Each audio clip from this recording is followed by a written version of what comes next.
Fala galerinha, esse é o seu canal História na Telinha, eu sou o professor Valdemir e nós vamos ter uma aula bem bacana hoje. Só que antes de começarmos a nossa aula, senta o dedo no like nesse vídeo, se você curtir, comente, compartilhe o conhecimento, pois é muito importante, e se inscreva se ainda não se inscreveu no nosso canal. Clica no botão de inscrever-se e clica também no sininho para ativar as notificações. Assim, todo vídeo que aqui for postado, você vai receber uma notificação, beleza? E dá aquela super força para o nosso canal.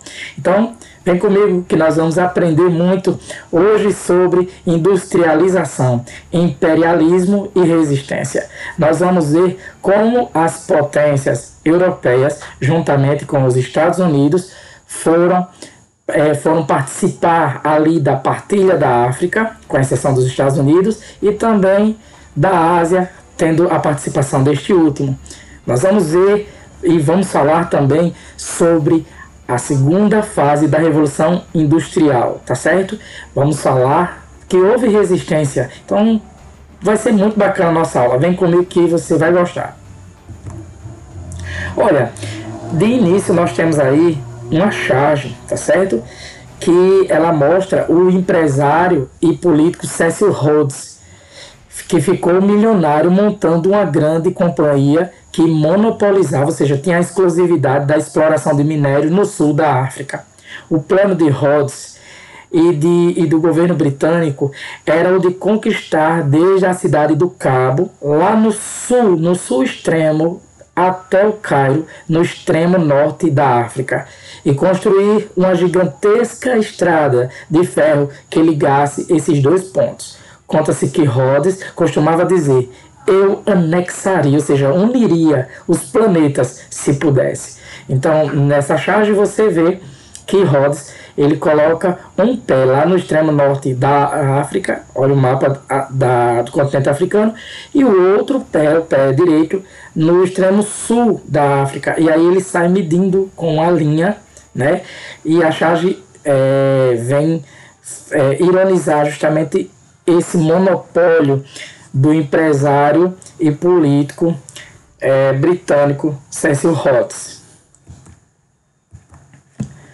Bom, nós vamos falar inicialmente, tá, na nossa aula. O primeiro tópico é sobre a segunda fase da Revolução Industrial.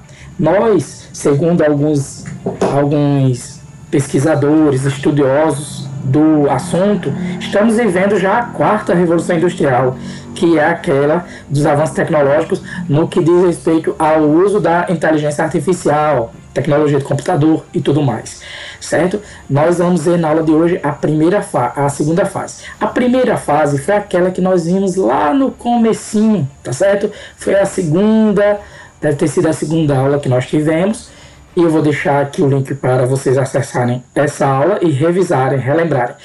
É quando surgiram as primeiras máquinas. E na segunda fase nós vamos ver o que é que aconteceu, tá certo? Ao longo do século XIX, dos anos 1800, na Europa, nos Estados Unidos e no Japão, verificou-se um grande desenvolvimento do capitalismo, que é aquele sistema de acumulação de riqueza, certo? Por meio do livre comércio, associado a uma forte aceleração industrial. Então nós vamos ter, durante os anos 1800, na Europa, Estados Unidos e Japão, muita gente aí enriquecendo, né, os grandes empresários, por conta, sobretudo, e vai haver uma aceleração industrial nesse tempo, certo? Então muita gente vai enriquecer e a indústria vai se desenvolver bastante.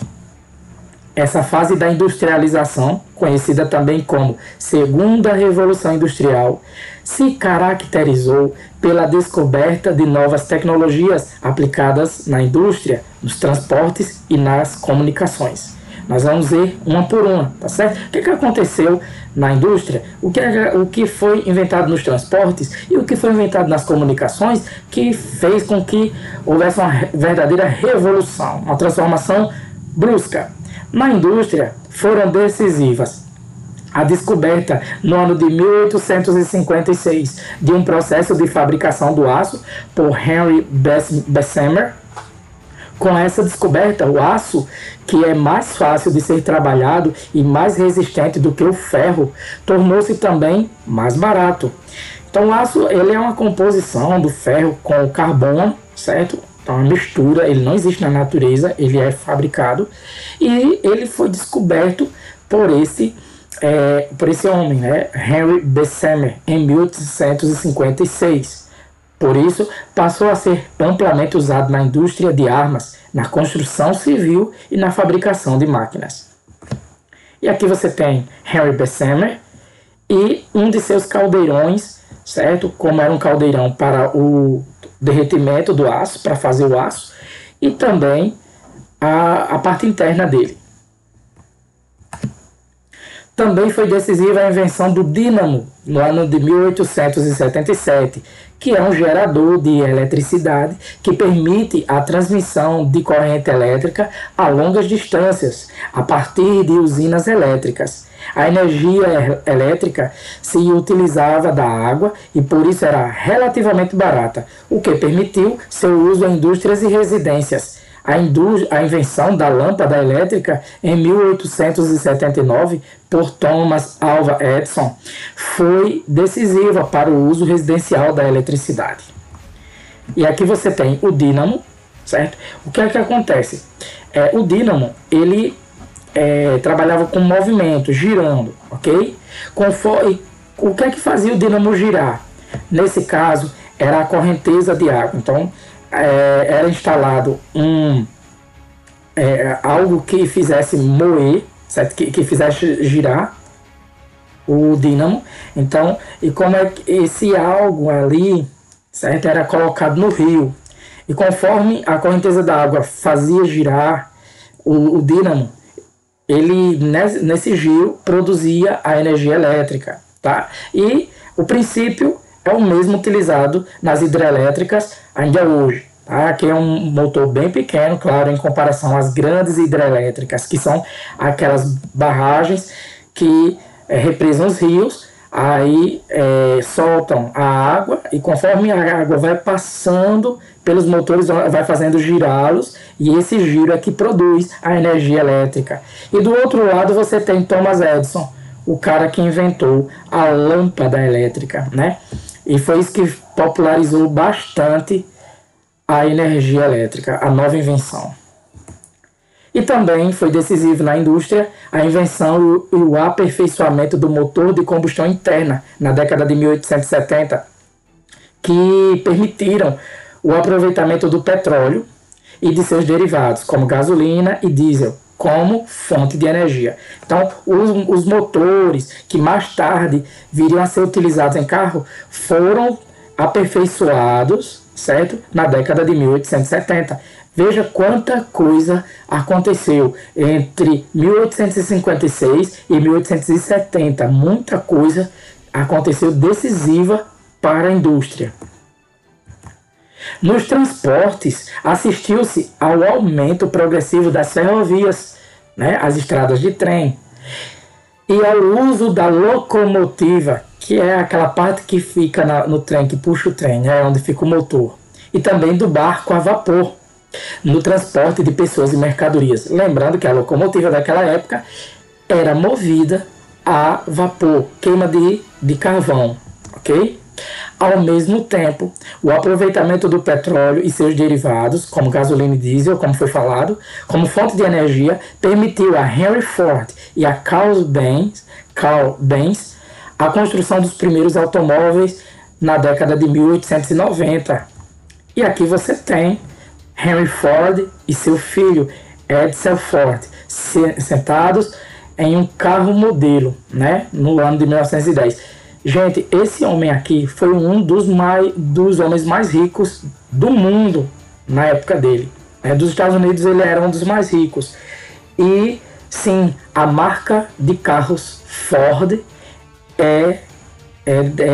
como é que eu diria, tem origem aqui em Henry Ford, um dos inventores, não chegou a ser o inventor dos carros, né, do carro, do automóvel, mas ele foi um dos primeiros, né, junto com Carl Benz, perdão, a fazer modelos de carro mais populares. E o sonho de Ford, segundo consta na sua biografia, era que todas as pessoas, principalmente os americanos, cada americano pudesse ter o seu carro em casa. Era o sonho dele. Ele queria motorizar o mundo. Nas comunicações, ocorreram duas descobertas decisivas: a invenção do telégrafo, por Samuel Morse, em 1836, e do telefone, em 1876, pelo italiano Antonio Santi Giuseppe Melchi. E aqui tem o inventor, né, Samuel Morse, e o telégrafo. Gente, o telégrafo, essa maquininha aqui, ela manda sinais batendo, certo? Faz pi, um barulho parecido. E conforme esses barulhos vão sendo compassados, vamos supor, pip, vão tendo um padrão entre eles, uma demora entre eles, vão transmitindo uma mensagem, tá ok? E era esse tipo de comunicação que tinha, por exemplo, que você vê lá no filme Titanic, quando os telégrafos, eles vão mandar uma mensagem para qualquer barco que estivesse ali na redondeza pedindo socorro. Né? Eles mandam desesperadamente, mas o único que podia chegar, só podia chegar 4 horas. Né? Estava a 4 horas de distância e a embarcação naufragaria, né? Afundaria em 2 horas. Então, era essa máquina aqui que eles utilizavam, o telégrafo. Descobriu-se recentemente que Alexander Graham Bell, né, brasileiro, comprou a patente de Melchi, o verdadeiro inventor. E aqui você tem Alexander Graham Bell, que por muito tempo foi tido como inventor do telefone, aqui um dos primeiros telefones, só que não foi ele comprou a patente. Aí você tem isso, né? Acima nós vemos Graham Bell enviando a primeira mensagem por telefone a longa distância, de Nova York para Chicago, lá nos Estados Unidos. Já à direita nós temos Giuseppe Melchi, o verdadeiro inventor do telefone. A invenção do telefone dinamizou as comunicações e facilitou os negócios. Então nós tivemos aí outra invenção que ajudou demais as pessoas, que foi o telefone. Todo esse avanço tecnológico foi causa e também efeito do desenvolvimento do capitalismo. Então, tanto o que provocou o aumento da riqueza na mão dos empresários e dos inventores, mas também só foi possibilitado esse avanço porque tinha alguém investindo. Então, ao mesmo tempo que esse avanço foi uma causa, provocou e iria provocar a riqueza de quem se beneficiasse dessas invenções, elas só foram possíveis porque houve investimento. Resultou da aplicação de capital, ou seja, do dinheiro, em pesquisa científica e, ao mesmo tempo, provocou um enorme acúmulo de capitais, de dinheiro, em países da Europa, nos Estados Unidos e no Japão. A concentração de capital. Agora nós vamos ver o que vai acontecer na mão, né, quando muito dinheiro, quando muita riqueza se concentra na mão de algumas pessoas. Com o avanço da industrialização, a concorrência entre as grandes empresas aumentou muito. Para vencer a concorrência, os grandes capitalistas faziam a guerra de preços. Mantinham seus preços bem baixos por certo tempo, até que seus concorrentes não aguentassem e falissem, ou vendessem a empresa por um valor baixo. Então era aquela concorrência ali. Eu sou um grande comerciante, tenho poder para baixar o preço, e o meu concorrente ele não tem como fazer isso. O que vai acontecer? Muita gente vai comprar de mim, não vai comprar dele, e ele vai ter uma escolha, certo? Ou ele vai falir, ou ele vai me vender a empresa dele por um preço baixo. E o que vai acontecer em consequência? Assim, aos poucos, as empresas mais fortes foram engolindo as mais fracas. E com isso se formaram empresas gigantes ou associações de empresas, como trusts, cartéis e holdings. Vamos ver um por um? A trust, o trust, é uma associação de várias empresas em apenas uma, que passa a dominar todas as fases da produção, desde a obtenção da matéria-prima até a comercialização do produto. Com isso, passa a impor os preços finais. Imagina aí, uma marca de café, ok? Então, essa empresa de café, ela tem fazendas de café, ok? Ali é a matéria-prima, a produção de café. Então, ela tem a fazenda de café, que é onde o café é colhido. Ele é levado para um centro de processamento do café, ok? Moído e torrado, ou torrado e moído, café torrado e moído. E depois vai para outro centro de embalagem. E depois vai para o de distribuição. Mas todos esses passos são de uma mesma empresa. Então, isso aí é uma trust, ok? O trust, como queiram, é aquela que vai dominar todas as fases de produção, desde a obtenção da matéria-prima até a comercialização do produto, até a venda. Então, é fácil para ele impor os preços finais. O cartel é o conjunto de empresas, de donos diferentes, de empresas independentes, de um mesmo ramo, que para evitar os desgastes da concorrência, dividem o mercado entre si. Cada uma delas atua numa determinada área geográfica. Vou dar um exemplo bem simples para vocês entenderem o que é um cartel. Imaginem num bairro, certo, que tenha vários postos de gasolina.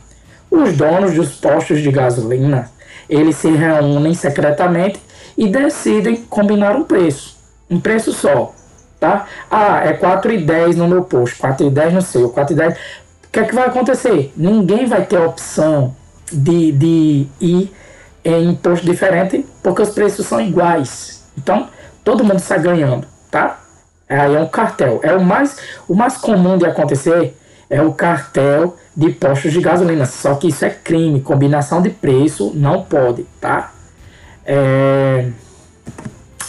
E por fim, a holding é uma empresa que nasce da associação de diversas empresas a uma grande empresa que passa a ter o controle de suas associadas. Então, imagina aí, certo? A Disney, ok? Então, a Disney, ela comprou a Marvel, comprou os direitos lá aliás, a Lucas Filmes, a produtora de filmes de George Lucas, ok? Ela saiu comprando muitos canais de TV. O que acontece? Todo mundo continuou atuando como era. A Marvel continua fazendo filmes de super-heróis. A Lucasfilmes continua fazendo os filmes dela, certo? E o universo Star Wars, por exemplo, é da Lucasfilmes. Só que todos eles respondem à Disney. Então, a Disney é quem controla essas empresas associadas. É um caso de holding. Frequentemente, as empresas pediam empréstimos aos bancos ou se associavam a eles a fim de aumentar seus negócios ou suportar a concorrência. Com isso, o que aconteceu? Os bancos ganharam um grande poder, chegando a influenciar os governos dos países onde eles atuavam. Aqui você tem uma charge alemã de 1903 que ironiza os três grandes reis da indústria estadunidense do final do século XIX e início do século XX. Da esquerda para a direita, o rei de aço, Andrew Carnegie, o rei das finanças e dos bancos, Pierpont Morgan, e o rei do petróleo, William Rockefeller. Note que a roupa de Carnegie é feita de aço, tá certo? E parece mais uma armadura, que boa parte da roupa de Morgan é feita de notas de dólares, tá vendo? E que a roupa de Rockefeller é um barril usado para armazenar petróleo. Em 1900, a Standard Oil, empresa pertencente a ele, refinava 84% do petróleo cru dos Estados Unidos. Vocês imaginam, gente, todo o petróleo que entrasse nos Estados Unidos, a cada 100 litros de petróleo que entrava nos Estados Unidos, ok? 84 litros eram refinados pela Standard Oil, empresa de Rockefeller, William Rockefeller. Então a gente vai ver mais à frente sobre isso. O imperialismo. Então, quando se fala de imperialismo, certo? Se trata da, como é que eu diria, do controle, certo? Do alcance, do domínio, enfim, da influência que grandes empresas vão, certo, promover sobre um governo, ou ainda um governo de um país rico, desenvolvido, sobre um país menos desenvolvido, buscando obter nessas relações comerciais a obtenção do maior lucro possível, né? Pois dele vai tirar as matérias-primas e ainda a mão de obra com preço baixo, né? Com valor baixo. A partir de 1870, as potências capitalistas como Estados Unidos, Grã-Bretanha, França e Japão entraram numa disputa por colônias ou áreas de influência, principalmente na África e na Ásia. Essa expansão capitalista, com o objetivo de dominação, é chamada de imperialismo ou neocolonialismo, tá certo? Então, expansão capitalista com o objetivo de dominação.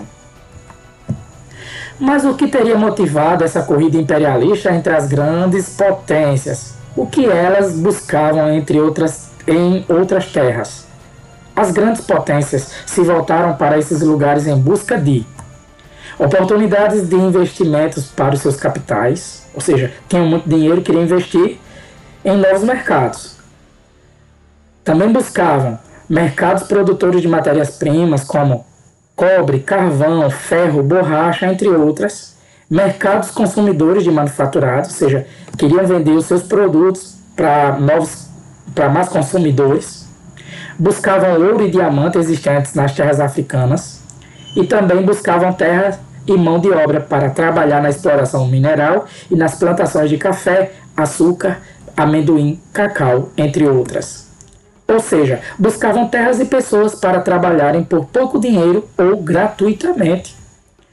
Os governos das grandes potências incentivavam a conquista de terras e povos em outros continentes e depois usavam essas ações imperialistas para despertar o orgulho nacional entre os cidadãos do país. Então, mandavam os grandes empresários para lá, né, e dominavam aquela região, mas depois incentivavam que eles deveriam ter orgulho da nação deles.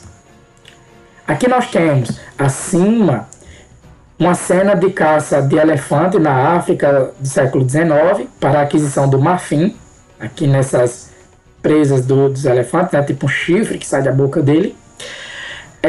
E à direita vemos uma moça sentada ao piano, cujas as teclas do piano, foram feitas das presas de um elefante. Das presas desses animais se fabricavam também dentaduras e bijuterias. Então, como o marfim não era muito abundante na natureza, um material bom, né?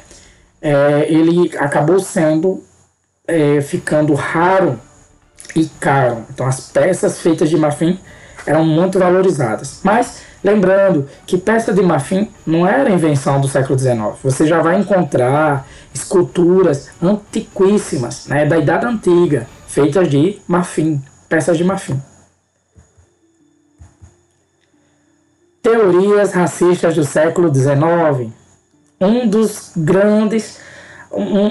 das grandes páginas assim tristes da história nós vemos aqui. Enquanto ocorria a corrida imperialista, pensadores europeus desenvolveram uma teoria chamada mais tarde de darwinismo social. Darwinismo vem de Charles Darwin, que foi o propositor da teoria da evolução.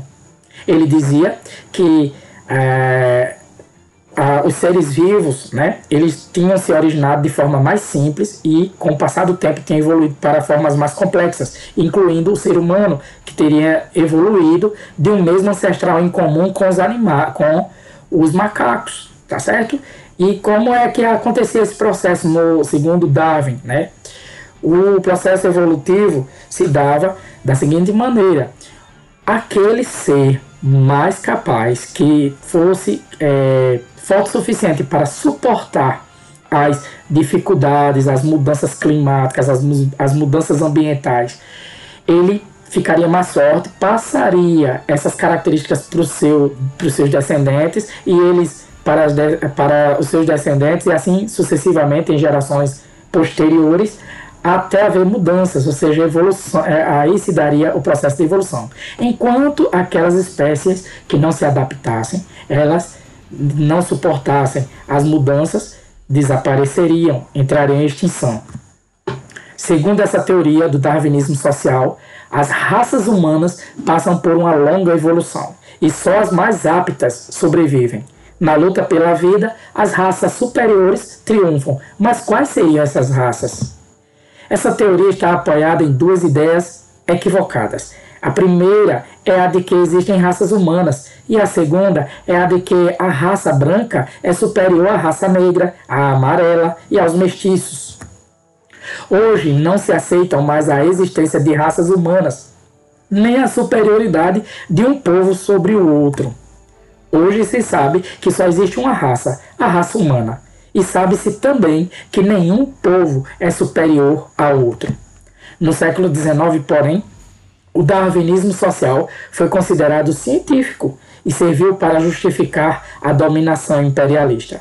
Com base nessa e em outras teorias racistas, os líderes europeus diziam ter o dever de civilizar os demais povos, levar a eles o progresso e os bons costumes, isto é, os valores deles, os valores europeus e dos outros países.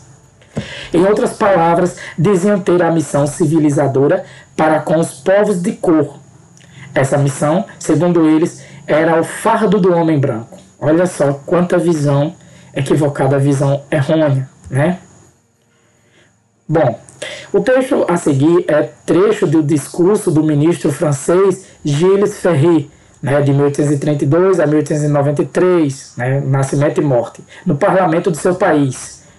Disse ele: as raças superiores têm o direito perante as raças inferiores. Leia-se aqui: raça superior, os brancos; raça inferior, os negros, os amarelos, mestiços. Há para elas um direito, porque há um dever para elas. As raças superiores têm o dever de civilizar as inferiores. Isso foi citado no livro A Colonização da África e da Ásia, né, de Laima Mesgravis. E aqui você tem nessa legenda: a França levará ao Marrocos a civilização, a riqueza e a paz. Le Petit Journal, de 1911. Nessa ilustração da capa de um jornal francês, vê-se a França na forma de uma mulher grande e poderosa que distribui ouro, que é a civilização, aos marroquinos. Olha só, a França distribuindo a civilização aos marroquinos, que é em forma aqui de ouro. O imperialismo na África. Vamos falar de como foi dividida a África? Durante muito tempo, os europeus se restringiram ao litoral africano, ou seja, só ficaram pelas bordas do continente africano. A partir de 1880, avançaram em direção ao interior, buscando matérias-primas necessárias à indústria e de áreas onde pudessem investir, construir ferrovias e fornecer empréstimos a juros. As potências da época partiam das feitorias, que eram aquelas bases comerciais no litoral, para controlar terras, riquezas e agentes no interior africano. Por meio de ataques e da pressão diplomática, as terras conquistadas eram transformadas em colônias, protetorados, domínios ou áreas de influência. Gente, as colônias é quando os europeus mandavam gente para lá para morar definitivamente, tá?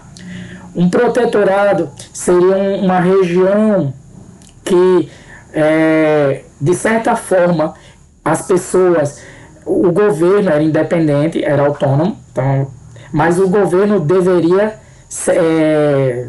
prestar explicações ao país que detinha aquele protetorado, tá? Então, se fosse um protetorado inglês, todas as decisões externas cabiam ao governo inglês e não ao país do protetorado. O domínio era quando o país era dominado e os cargos eram indicados pelo pelo país dominador. E as áreas de influência eram aquelas em que o país ele tinha, poder de decisão em assuntos internos. Ok? Então, são conceitos um pouco parecidos, esses três últimos, mas é basicamente isso. Franceses, onde hoje fica a Argélia. Por volta de 1830, os franceses começaram a conquistar as terras da atual Argélia. Pouco tempo depois, assumiram o governo, tomaram terras dos nativos e obrigaram-nos a trabalhar para eles nas culturas de oliveira, da vinha, do trigo, da aveia e das frutas destinadas à exportação. Isso desorganizava os modos de produção e de sobrevivência das comunidades africanas.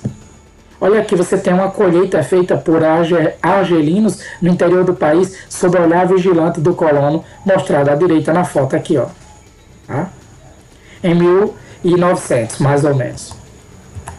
Além disso, a opressão francesa na Argélia se fez também através de leis que o Congresso argelino era praticamente obrigado a aprovar. Exemplo disso é esta lei de 1908. Preste atenção. O Congresso argelino, considerando a instrução dos indígenas, que era assim que eles chamavam os povos da Argélia, que tinham nascido lá, faz a Argélia correr um verdadeiro perigo, tanto do ponto de vista econômico, quanto do ponto de vista do agrupamento francês. Emite o voto de que a instrução primária dos indígenas seja suprimida. Olha só, aqui você tem uma lei proibindo que as pessoas, né, os argelinos, não tivessem acesso à educação primária. Esse trecho está citado no livro A Colonização da África e da Ásia, de Laima Mesgravis. Belgas na bacia do Rio Congo. Agora vem a parte mais sangrenta, mais que você vai ficar assim, poxa vida, eles foram capazes disso. Em 1884, usando a força e a diplomacia, o rei Leopoldo II, esse senhor aqui da Bélgica, transformou o Congo em uma propriedade particular dele. Inclusive, ele vai ser referenciado no novo filme de Tarzan. Tá? O filme de Tarzan que foi lançado uns anos atrás, aí, pode assistir que tem uma citação a esse rei da Bélgica. E onde é que ficava o Congo? A Bélgica ficava bem ao norte, né, da Europa, não vai aparecer aqui no mapa, mas nesse mapa você tem destacado o Congo. Propriedade essa que ele chamava de Estado Livre do Congo. Mentira! E que passou a ser administrada por colonos belgas nomeados pelo rei. O território congolês era dezenas de vezes maior que a Bélgica e riquíssimo em borracha e marfim. Explorando a mão de obra africana, Leopoldo II extraiu do Congo uma fortuna incalculável. E aqui você tem uma charge, né, da revista Vanity Fair, que você tem o rei segurando malotes, né, sacos de dinheiro, mostrando aí, ironizando sua, sua paixão, seu amor pelo dinheiro. O Congo foi dividido em unidades chefiadas por civis ou militares, que tinham como dever obter o máximo possível de marfim e borracha em troca de punhados de sal e tecidos. Sim, o sal era utilizado nessa época também como forma de salário, né? De onde vem a palavra salário? Eles eram incentivados a conseguir o máximo de borracha e marfim por meio de prêmios, Cada administrador era o governante máximo em sua unidade. Mulheres, crianças e idosos eram acorrentados e mantidos como reféns, minha gente, enquanto homens iam à floresta coletar borracha e marfim. Se eles não trouxessem a quantidade estipulada, eram mortos ou tinham dedos, mãos e pés decepados. E aqui você tem uma fotografia, né, de congoleses ao lado de colonos belgas, e eles estão segurando, né, mãos decepadas. Felizmente, membros foram decepados, pés, mãos foram decepados como forma de castigar os nativos que não conseguissem cumprir com aquela quantidade. Em 1903, o missionário batista A.E. Scrivener, não sei a pronúncia, divulgou os horrores que ele havia presenciado no Congo. Diante disso, e sob pressão da opinião pública internacional, o rei Leopoldo II da Bélgica perdeu seu direito ao Congo, que passou então a ser administrado pelo governo belga. Então esse foi o missionário batista que denunciou os horrores do Congo. Graças a Deus, né? A dominação do Congo converteu-se num dos episódios mais cruéis da história e envolveu a morte de cerca de 10 milhões de africanos. Britânicos na África. A Grã-Bretanha foi um dos países que lideraram a corrida pela África. No Egito, na década de 1880, os britânicos estabeleceram um protetorado, tá certo? Vocês lembram? Protetorado, aquele país era na prática autônomo, mas toda decisão que envolvesse alguma coisa para fora do país deveria passar pelo governo dominador, no caso aí a Inglaterra, aproveitando-se do endividamento do governo egípcio por ocasião da construção do canal de Suez. Então o governo egípcio tinha se endividado para construir um canal que ligasse o Mar Vermelho ao Mar Mediterrâneo, e os britânicos se aproveitaram disso para dominar politicamente, né, administrativamente também o Egito. Como o Sudão era dominado pelos egípcios, também passou a ser domínio inglês. Os sudaneses de religião muçulmana reagiram aos ingleses, travando com ele a chamada Jihad, que é a Guerra Santa. E aqui você tem no mapa o Egito e o Sudão. O canal de Suez é esse aqui, ó, ligando o mar Vermelho ao Mar Mediterrâneo. Por quê? Porque se você não conseguir se você for por aqui, não consegue navegar. Então, para navegar, você tem que fazer isso, ó, contornar toda a África para vir para o outro lado. E fazendo o canal de Suez, você parte daqui do Mar Mediterrâneo e já chega no Mar Vermelho e depois no Oceano Índico. Então, canal de Suez, Egito e Sudão. Esses sudaneses resistiram pelas armas e chegaram a retomar Khartoum, né, a capital do país. Depois foram derrotados graças à superioridade bélica, ou seja, de guerra dos britânicos. Além do Egito e do Sudão, a Inglaterra se apossou ainda de Uganda, da África Oriental, atual Quênia, e da Rodésia, atual Zimbábue.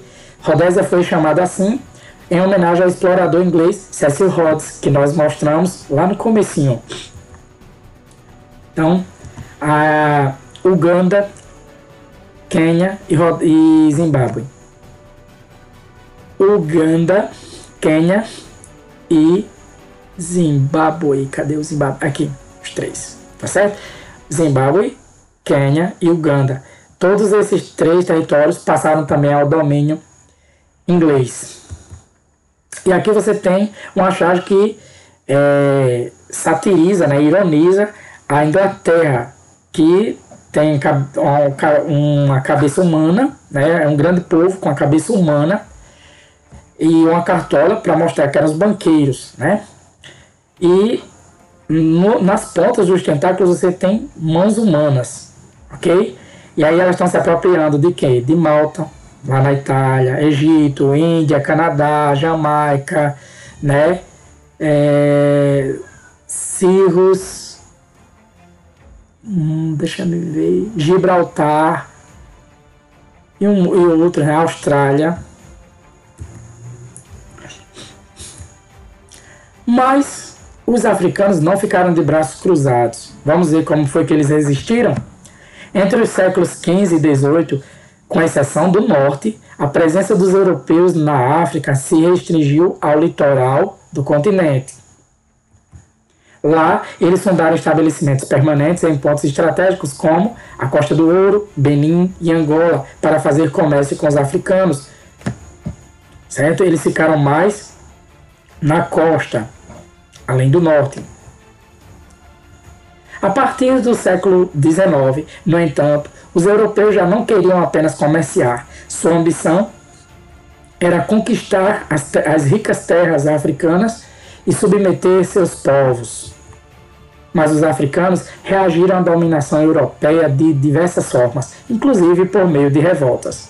Os principais motivos dessas revoltas foram a perda de soberania por parte dos africanos, a exploração econômica e a imposição de hábitos ou modos de administração europeus. E aqui você tem a rebelião Ashanti.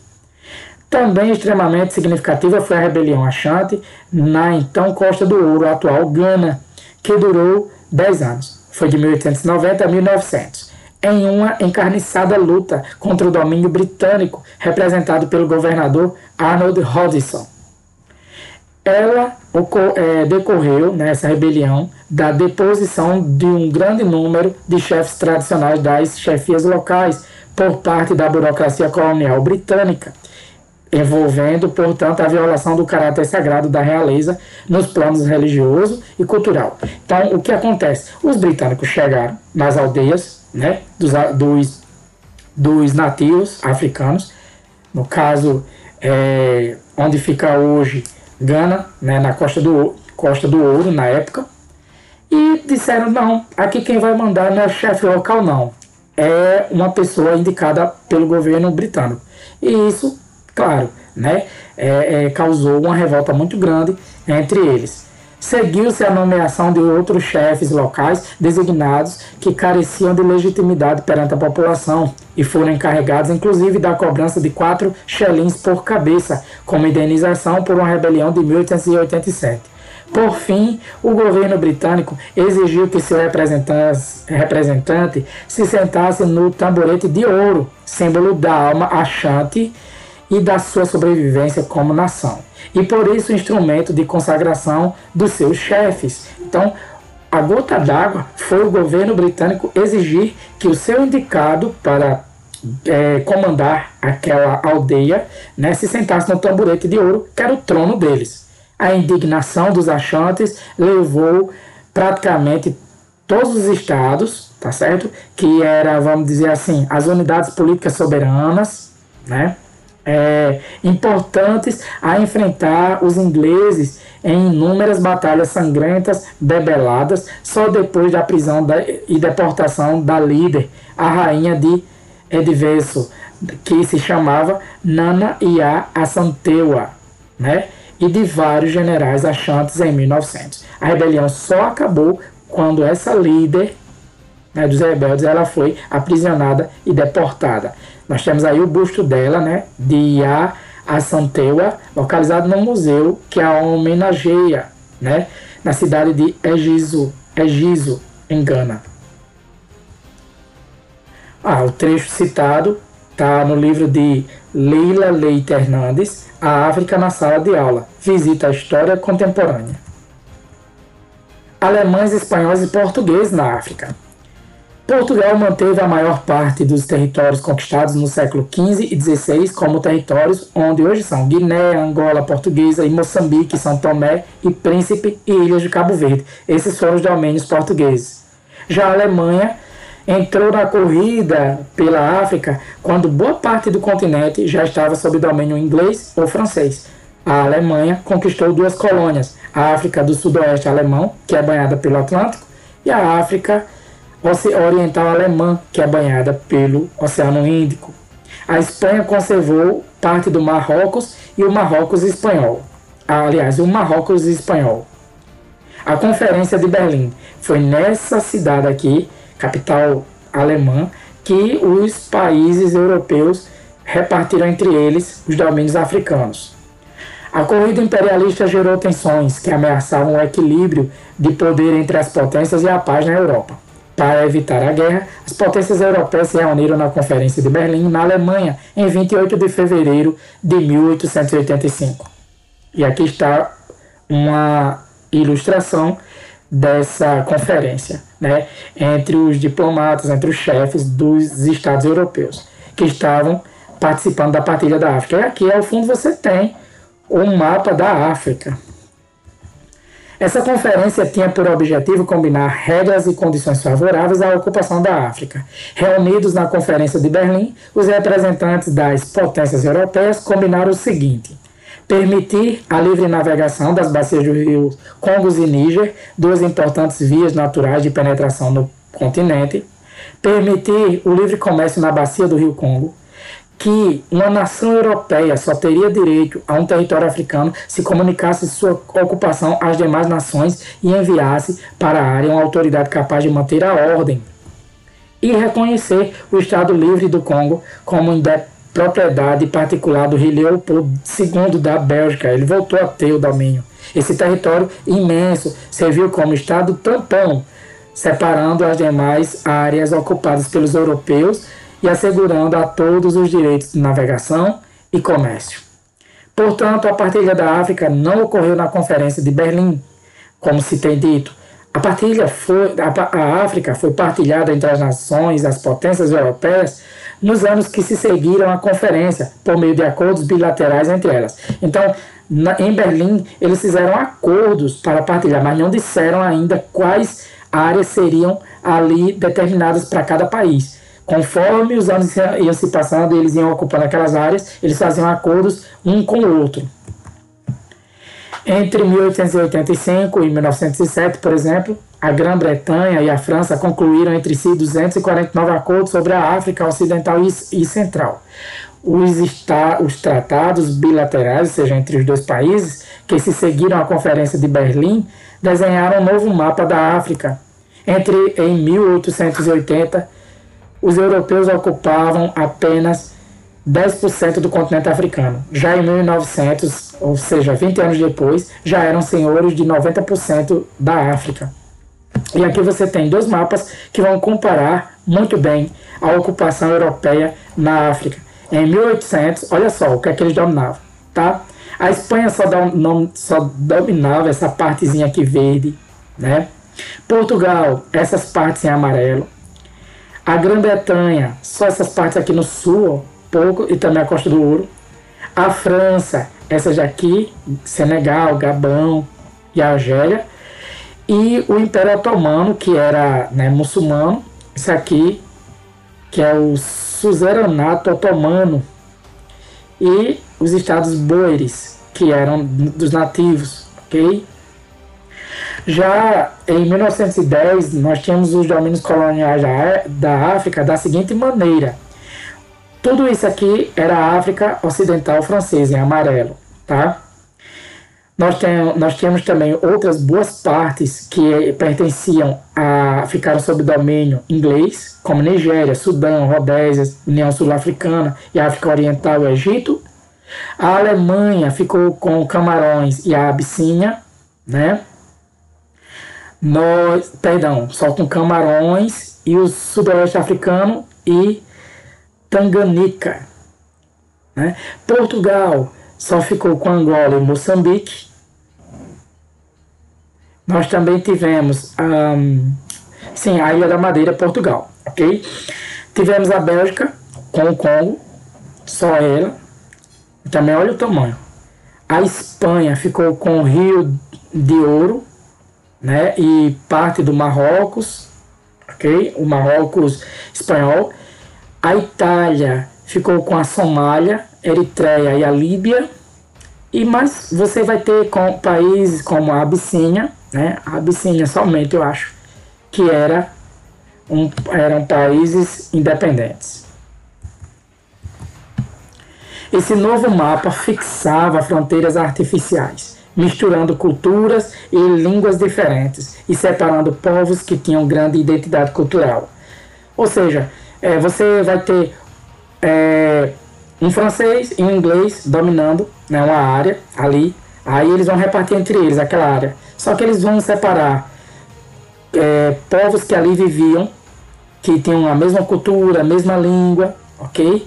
Vão juntar por outro lado, vão juntar povos que não tinham nada a ver um com o outro. Foi bem complicado, né? Essa divisão feita pelos europeus. Eles não levaram em conta as diversidades que existiam no continente africano, o que contribuiu para a eclosão de guerras entre os próprios africanos. Algumas dessas guerras se prolongam até os dias de hoje. Então, há muitas etnias africanas que lutam entre elas porque elas foram colocadas em territórios iguais e elas não pertenciam, né, a esses territórios. Elas não tinham nada em comum. Partilha da Ásia. Agora chegou a hora de falarmos da Ásia. A Ásia também foi alvo do imperialismo das potências ocidentais. Britânicos na Índia. Os britânicos aportaram no litoral da Índia pela primeira vez no século XVII, nos anos 1600, e aos poucos foram desalojando comerciantes de outros países europeus. Nessa época, eles compravam dos indianos tecidos finos, como a musselina, parece uma seda, e os revendiam na Europa com grande lucro. Por volta de 1750, os ingleses se apossaram da Índia, transformando-a em um protetorado inglês. Lembra o protetorado? País relativamente independente, mas o que fosse decidir externamente tinha de passar pelo aquele país que dominava-o, né, politicamente, que era a Inglaterra. Para enfraquecer a Índia, os britânicos aumentaram os impostos sobre os tecidos indianos, elevando com isso seus preços. Ao mesmo tempo, passaram a vender tecidos ingleses para os indianos. E aqui você tem a localização da Índia. Fica aqui, né, a leste da África, ok? Entre a África e a China, é a Índia.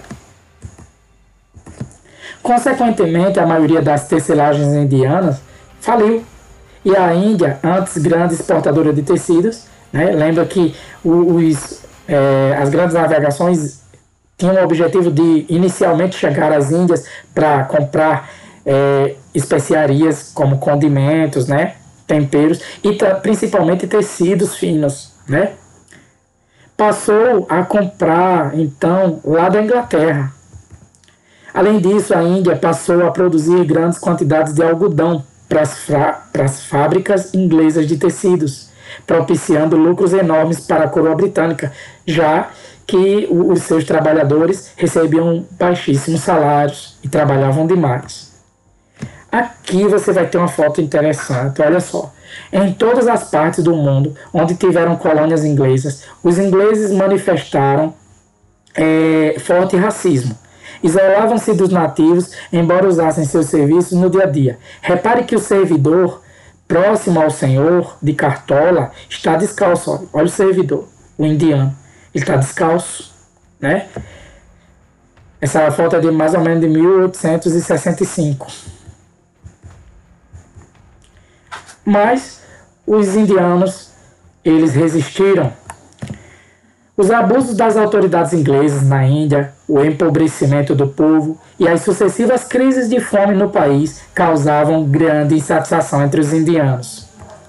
Uma das manifestações da resistência hindu ao domínio britânico foi a revolta dos cipaios.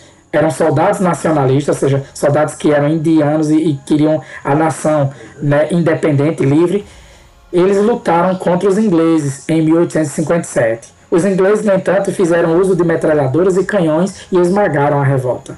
E aqui você tem uma ilustração que mostra a revolta dos cipaios, os indianos contra os ingleses. A Inglaterra aproveitou a oportunidade para assumir diretamente o governo da Índia e nomeou um vice-rei para governá-la. Anos depois, a Rainha Vitória da Inglaterra foi proclamada imperatriz da Índia. E aí temos a Rainha Vitória, uma das maiores monarcas que a Inglaterra já teve.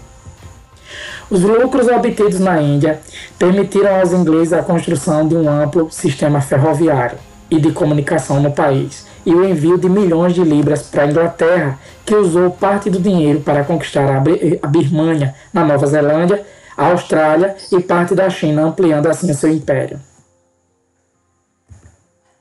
E aqui você tem o imperialismo, né, da Ásia e Oceania no século XX, okay, no início do século XX. Ok? Eu vou mostrar esse mapa novamente mais à frente, mas eu quero que você veja, olha quanta terra a Inglaterra se apossou. Tudo que está em rosa era domínio inglês. Britânicos na China. Quando o europeu Marco Polo chegou à China no século XIII, nos anos 1200, o Império Chinês era praticamente autossuficiente, né? Ele vivia por conta própria dele, né? Não se interessando pelos produtos do Ocidente. E aí está Marco Polo, navegador, se eu não me engano, genovês. Acho que ele era italiano. Já os comerciantes europeus tinham enorme interesse na seda, no chá e nas porcelanas da China, produtos vendidos por altos preços lá na Europa. Aqui você tem fotos de porcelana chinesa, seda chinesa, né, tecidos muito finos, muito bonitos. Assim, entre os séculos XVIII, assim, entre os séculos XIII e XVIII, entre os anos 1200 e 1700, o comércio entre os europeus e os chineses foi sempre favorável aos chineses. E aqui você tem a rota, chamada Rota da Seda, né? O caminho por terra e o caminho por mar, né? Que os europeus iam para a China para comprar, faziam comércio com os chineses, vendiam também produtos, mas quem ganhava mais, quem vendia mais, eram os chineses. Por volta de 1820, a situação se inverteu. A balança comercial tornou-se pela primeira vez favorável aos europeus. Balança comercial, lembrem, gente, é a quantidade de exportações e importações. Quando um país exporta mais do que importa, tá, produtos, a balança comercial é favorável. No caso aqui, ela começou a ser favorável para os europeus. Por quê? Porque os europeus começaram a vender mais produtos para a China do que comprar produtos da China, tá?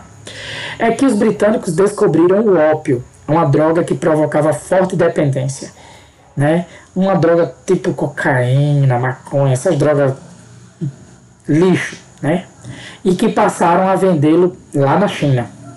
O ópio era trazido das plantações inglesas na Índia, como mostra essa foto até hoje. Essa foto é recente. Você tem a plantação de ópio. São essas flores, aí delas são extraídas, aí, enfim, transformam na droga.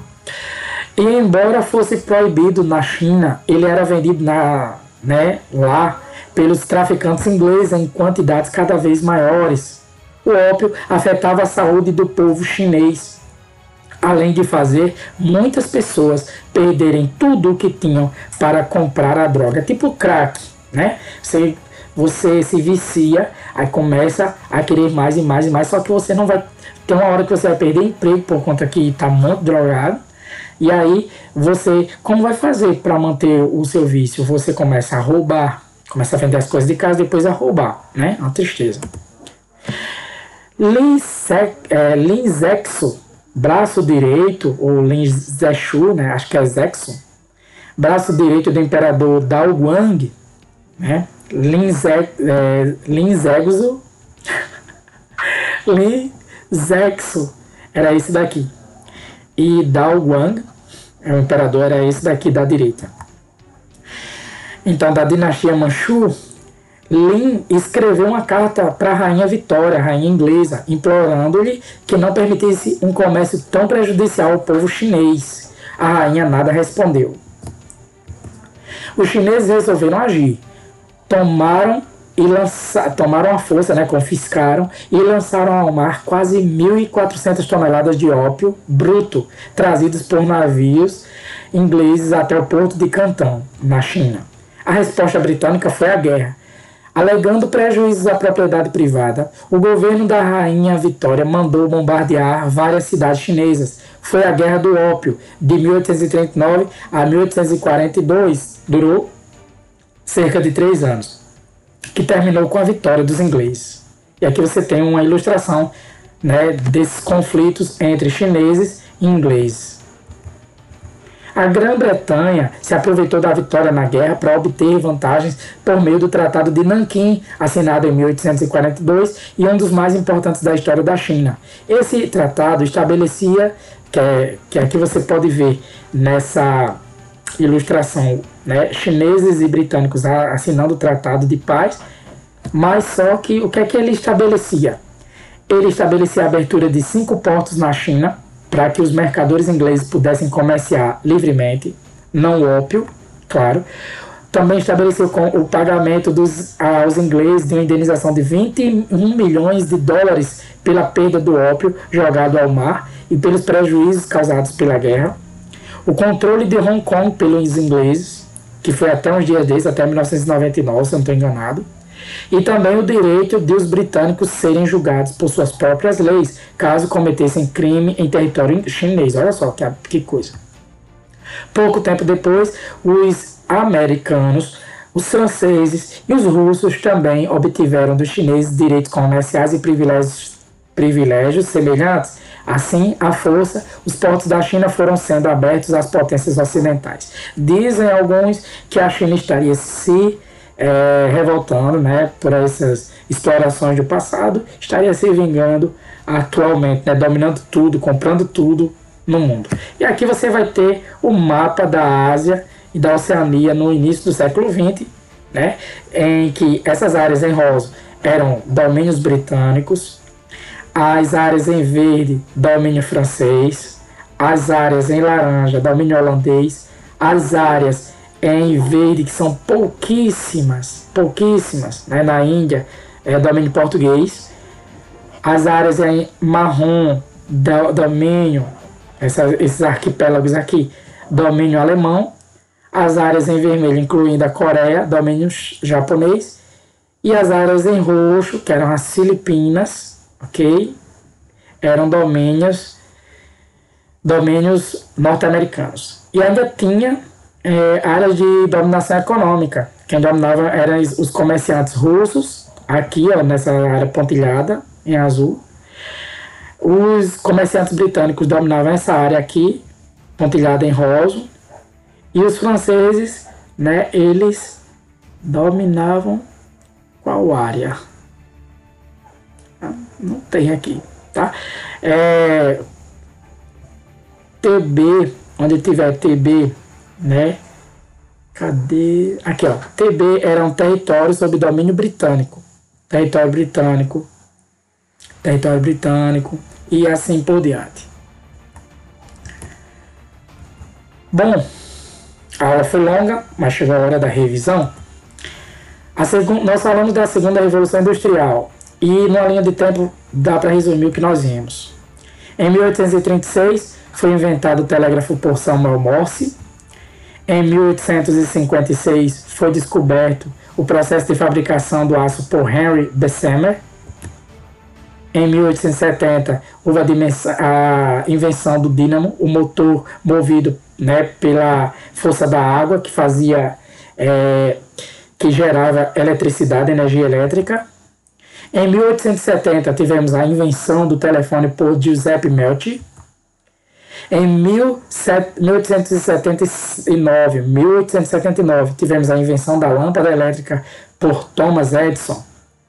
Em 1890 tivemos a fabricação dos primeiros automóveis por Henry Ford e Carl Benz. Inclusive, eu não falei, mas me lembrei agora, a Mercedes-Benz vem desse camarada aqui, viu? Nós falamos da partilha da África, né, da Conferência de Berlim, que foi o início, né, dos acordos entre os países europeus, das potências europeias, para repartir entre si aqueles domínios, né, aquelas terras que eles dominassem lá na África a partir de 1885. E aqui o mapa vai mostrar, né, quem saiu ganhando com força foram os ingleses, e também os franceses foram os maiores beneficiados. Mas outros europeus, como alemães, né, os alemães, belgas, okay, italianos, né, e até essas potências, eles se apropriaram desses terrenos aqui, desses territórios. E falamos que entre 1890 e 1900 aconteceu a rebelião Ashanti, ocorrida na Costa do Ouro, onde hoje fica a Gana, né, por causa de mudanças promovidas à força pelos britânicos nas aldeias. Aí falamos da partilha da Ásia, tá? Que é um mapa, né, que vai mostrar que ingleses, holandeses, franceses, né, norte-americanos, né, os americanos ou estadunidenses, portugueses, ok? Alemães e japoneses, eles repartiram entre si esses territórios asiáticos. E também falamos que em 1857 aconteceu a revolta dos cipaios, que ocorreu na Índia como resposta do povo empobrecido e faminto. Também falamos que entre 1839 a 1842 aconteceu a Guerra do Ópio, uma revolta chinesa contra a venda dessa droga imposta pelos ingleses. E também que em 1842 foi assinado o Tratado de Nanquim, acordo entre a Grã-Bretanha e a China, né, que estabelecia vários benefícios aos ingleses, principalmente no comércio. Bem, galera, essa foi a nossa aula. Eu espero que vocês tenham gostado. Se curtiram o vídeo, deixem aquele like, comentem, compartilhem o conhecimento, pois é muito importante, tá certo? Lembre-se que se você ainda não se inscreveu no canal, se inscreva, não custa nada. Clica no sininho para ativar as notificações e recebê-las, né, toda vez que um vídeo for postado aqui no canal, ok? Lembre-se que estudar é preciso. Um forte abraço, fica com Deus e tchau, tchau!